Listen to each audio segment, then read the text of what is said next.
This is the Hidden Killers podcast with Tony Brueski. Featuring defense attorney, Hidden Killers daily contributor, and host of the Defense Diaries podcast, Bob Motta.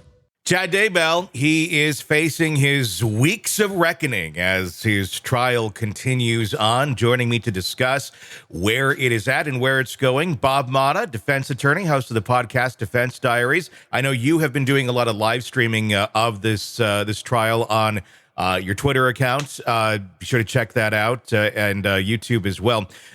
What's your take this far? We've heard the term sex, power, and money again, kind of similar to what we heard with Lori.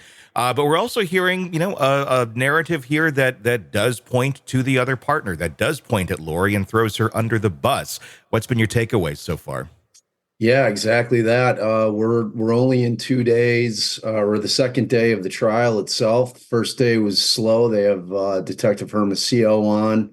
A lot of his testimony has been in order to get a lot of the evidence in, which obviously they have to lay foundation, which can be time consuming. So it started off with a kind of a dud in terms of it's not real exciting right now, just because of the mechanics of getting the evidence in.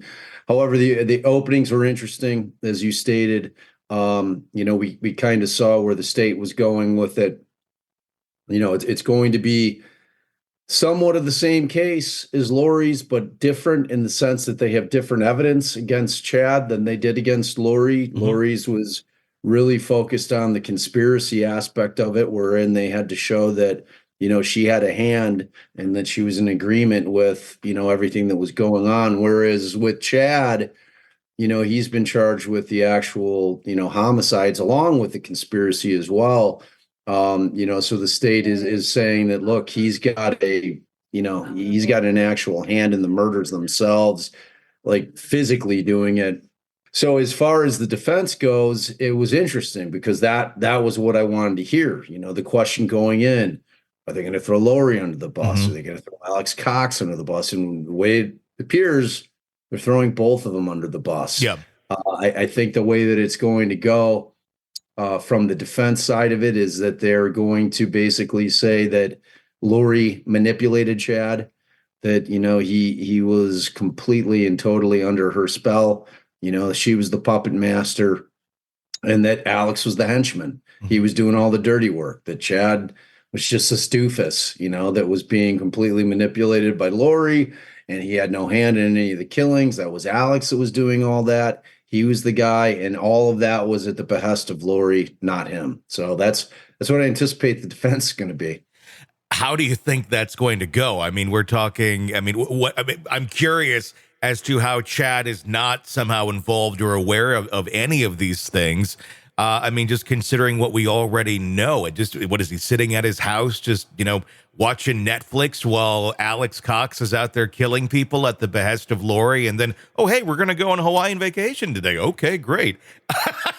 Yeah. And we're going to bury the two beautiful little kids' bodies in your backyard. Yeah.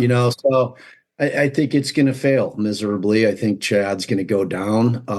It's like, in what world is anybody going to believe that, like you said, Chad's in Hawaii with Lori and the kids have been missing for weeks at that point, and like, who's going to think that Chad wasn't like, hey, well, what did you do with the kids? Did you leave them with your mom? No one's going to buy it. John Pryor, his attorney's going to play the hand that he's dealt. Yeah.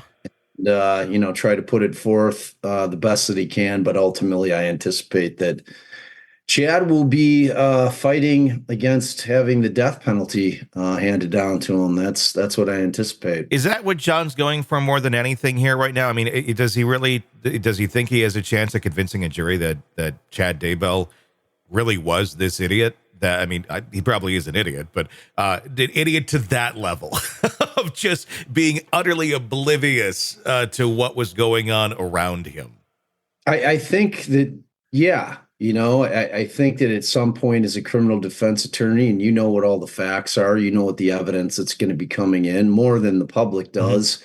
And he's got a way, look, I'm not getting a not guilty on this thing. So, does my focus then become to try to mitigate this as much as possible so that when the sentencing portion comes, that I'm able to spare his life, and those things may work towards helping mitigate that, where a jury's like, well, he clearly knew, he clearly had a hand in it, but we do believe that Lori was the one, kind of the Svengali that was running this show, and he was, just kind of there along the ride because he was so enamored with her that, he just wasn't capable of being able to step back and say, whoa, what's going on here? What are you doing? This is insane.